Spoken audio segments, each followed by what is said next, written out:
So hello everybody, this is Bhante Joe here, and I'm just here at one of the kutis in the woods they're constructing, and it's actually a kind of 2-floor kuti, so I think it's maybe 15 feet or so. It doesn't look like it, but this is actually up in the air, and it's maybe 15 feet or so to the ground, and this is a kind of elevated walking path. And so I thought to record a short awada for the internet. So I thought that maybe you could start just a little bit of meditation. So you can lean forward a bit and arch the spine and look about 3 feet in front and close our eyes. And can focus in on the breath. Can know when it's coming in and know when it's going out.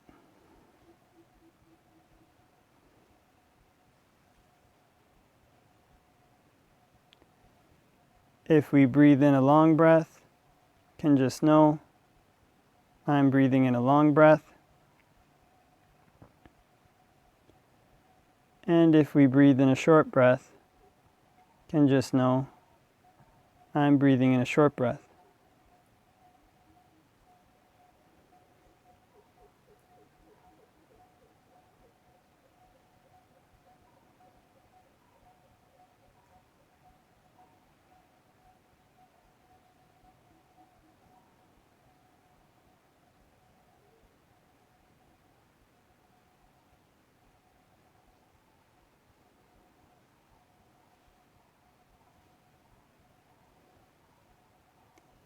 And can focus in on the breath at the tip of the nose.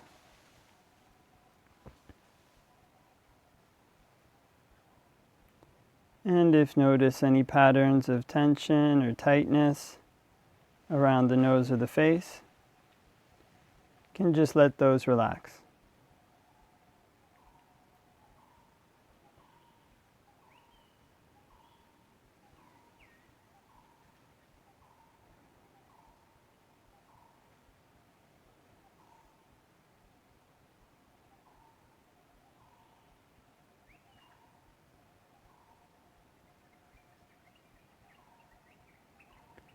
And when watching the breath at the tip of the nose, can try to make mindfulness as continuous as possible, being aware all the way through the in-breath, as the in-breath turns to the out-breath, all the way through the out-breath, and as the out-breath turns back to the in-breath again. Trying to keep mindfulness as continuous as possible.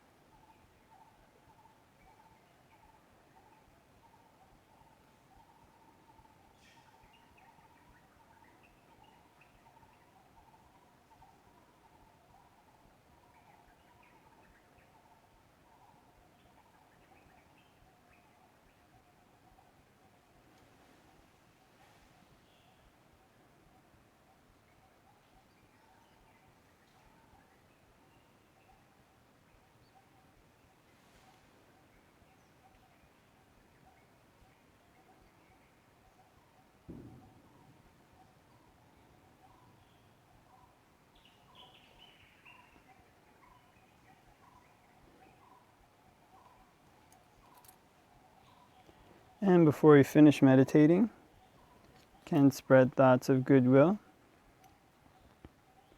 wishing may all beings all around everywhere be happy and at ease. May they put in place the causes necessary to be happy and at ease. And we can make our minds infinite, can make them unbounded, all the way to the ends of the universe and beyond. In every dimension, may all beings all around everywhere be happy and at ease.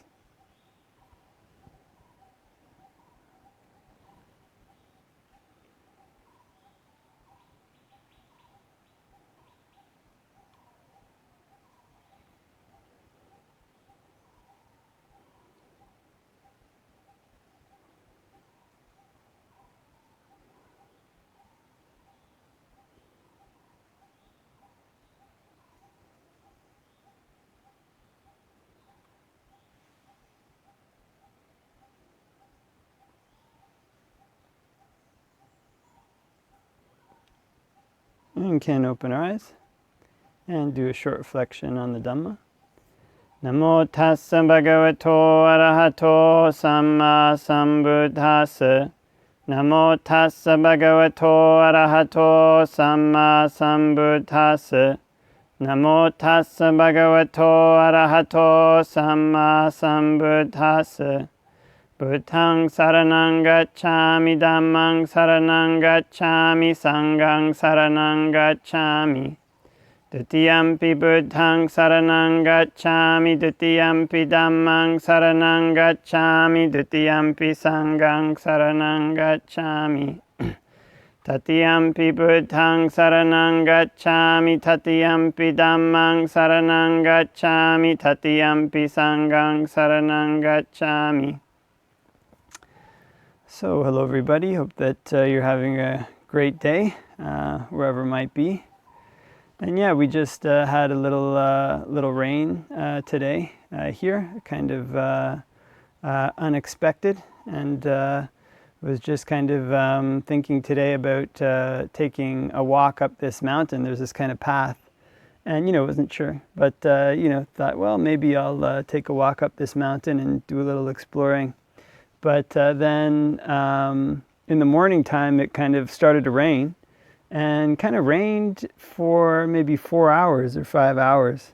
So thought that would abandon this kind of plan to to take a walk up the mountain.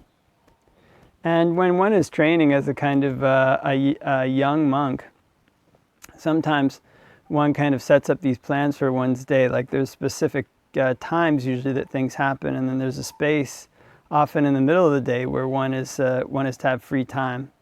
And then usually as a junior monk, a person wants to meditate during that time, or might have some projects that one wants to do.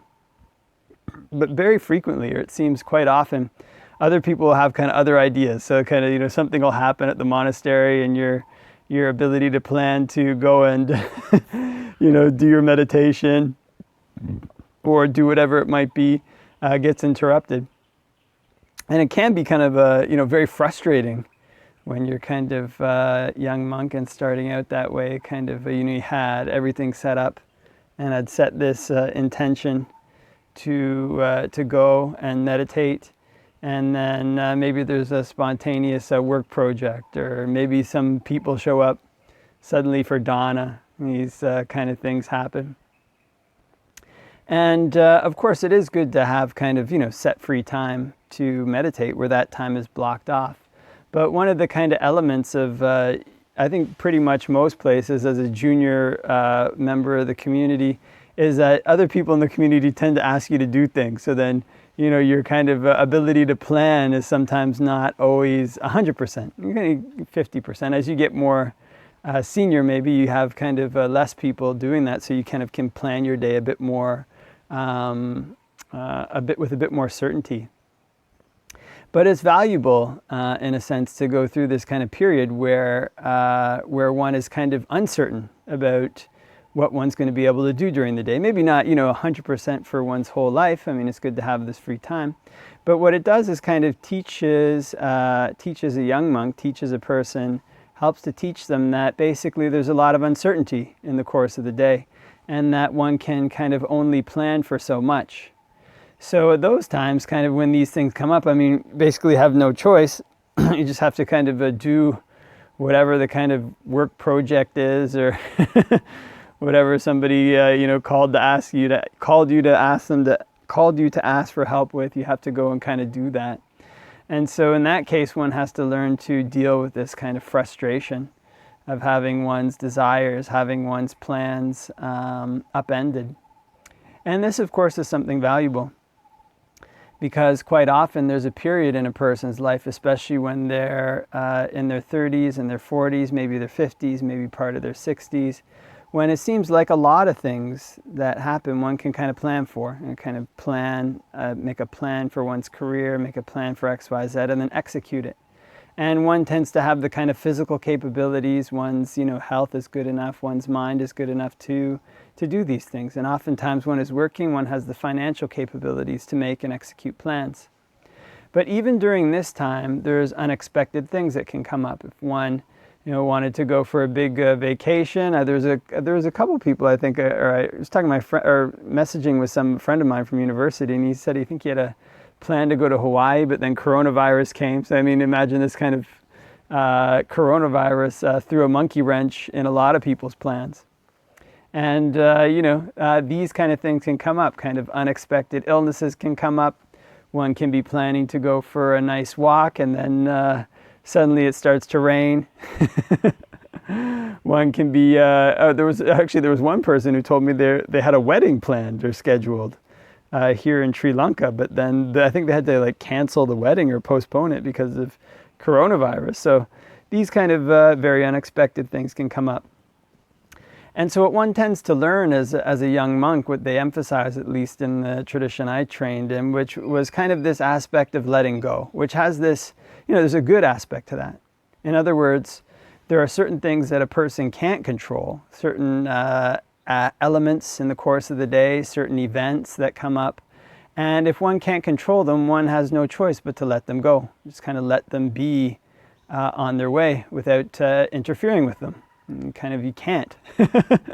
There's nothing that one can do. Now, that's kind of a point that often comes up. Of course, if one can do something, then one could. But if it's raining, then one can't, then to stop the rain is beyond the range of most people's abilities. So one has to let it go. And this is an important element of one's practice, because there are all these things that come up in the course of a person's life that they can't control. And that basically one might not like, one might dislike, one might prefer it to be another way, but one has no choice but just to let it be, just to let it go on its natural course without interfering with it. And this is in part what we train ourselves to do when we watch the breath sometimes. There's certain elements of our breath that we can manipulate. There's certain ways that we can conceive of the breath that will make it more easeful. There's certain places we can conceive of the breath being breathing in and out from different areas of the body, releasing tensions that will make it more easeful. But there's also certain ways in which we can't manipulate the breath. We can't force it to become more calm. And sometimes our efforts to manipulate it won't bear fruit. And so there is also this element, this skill of just letting things be the way that they are, of just observing them the way that they are and letting them go on their natural course. And I remember when I was at a Zen temple, living at the Zen temple when I was first starting Buddhism. And I think at that time I'd broken up with a girlfriend or something, and and one of the things the teacher said that stuck out to me was that one doesn't push away things that come, and one doesn't chase after things that go away. And so, of course, there's times that one would push away things that come and would chase after things that go away. But there are also these times when this is the skillful thing to do, to just let things be, let them go on their natural course without trying to manipulate them. And this also requires an element of humility, a kind of element of understanding that it's beyond our capacity to manipulate everything.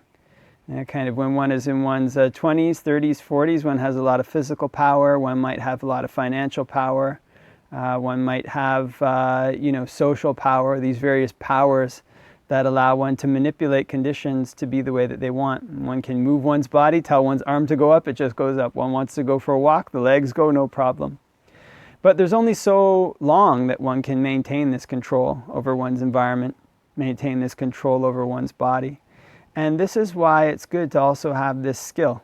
It's good to have this skill in manipulating conditions, but it's also good to have this skill in letting things be, and not chasing after what goes away, and not pushing away what comes. And just kind of letting things be the way they are. Have this skill in just allowing things to settle. And this is a kind of skill that ties directly into our meditation practice, something that we can do when we watch our breath. There is this element of breath meditation where we just learn to let the breath go in and go out without trying to manipulate it at all. And the way the great teachers teach is that this is something that just lets the mind settle down. The breath can become more and more refined. It keeps enough awareness that they teach my understanding that one doesn't fall asleep, But in any event, this kind of skill of letting things be is also something that leads to calm, also something that leads to ease. And if one is used to manipulating conditions all the time, then cultivating this skill, cultivating this type of ease, gives one another option. It gives one an option when it rains on one's hike. It gives one an option when coronavirus comes and ruins one's wedding, ruins one's plans to go to Hawaii. It gives one an option when one loses one's job, loses one's financial power, when one loses one's friends, loses one's social power. And it gives one an option when one starts to lose one's physical power. When one says to one's arm, go up, and it doesn't go up. When one says to one's legs, let's go for a walk, and they don't go in the right way. There's this kind of sutta in the canon where there's this king and he's having a conversation with a young monk, and the young monk says to the king, are you even now as strong as you were when you were young? The king says, when I was young, I felt like I had the strength of 10 men or 20 men or something. It's like I had supernormal power. And the king says, no, I'm not as strong now as I was then. Sometimes I want to put my foot in one place and it goes another place. So, kind of paraphrasing there. And so when this kind of thing happens, when we lose our ability to manipulate conditions, it's good to have this skill in letting things be. And this is one of those skills that can unlock the potential for quite a lot of happiness. It can unlock the potential for ease in one's meditation practice. It can help to unlock the potential for jhanas, as the great teachers teach, and give one a new avenue for ease, give one a new avenue for happiness when one's ability to manipulate conditions fails, and when it's not skillful to manipulate conditions, when it's more skillful to just let things be, just not to chase after what goes, and not to push away what comes, but to be at ease with whatever's there right now. And this is a skill that one can cultivate. So this is something that can be good for one to reflect on. Something that popped up just thinking about the kind of rainy weather today. This is something that's always available to us, always available to develop this skill, whatever the conditions may be, just allowing them to go on their natural course when it's a skillful thing to do.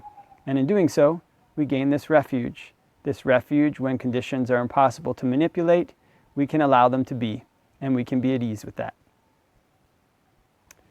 Okay, so leave that for reflection, and hope that everybody has a great day, and wishing you all the best till next time.